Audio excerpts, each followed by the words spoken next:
വേണ്ടിയല്ലാതെ മറ്റുള്ളവർക്ക് വേണ്ടി ജീവിക്കുന്നവൻ അവനാണ് സഖാവ്. അഴിമതിക്കും അനീതിക്കുമെതിരെ പടപൊരുതാൻ ഉറച്ച് സ്വന്തം ജീവൻ പണയം വെക്കുന്നവൻ അവനാണ് സഖാവ്. സ്വന്തം നഷ്ടങ്ങൾ നോക്കാതെ മറ്റുള്ളവന്റെ നേട്ടങ്ങളെ നെഞ്ചേറ്റിയവൻ അവനാണ് സഖാവ്.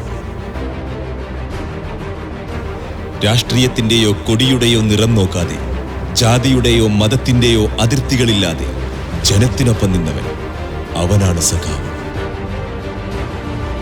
ഏതെങ്കിലും ഒരു വ്യക്തിയല്ല സഖാവ്, ഓരോരുത്തരിലും ഉണ്ടാവേണ്ട ഒന്നാണ് സഖാവ്.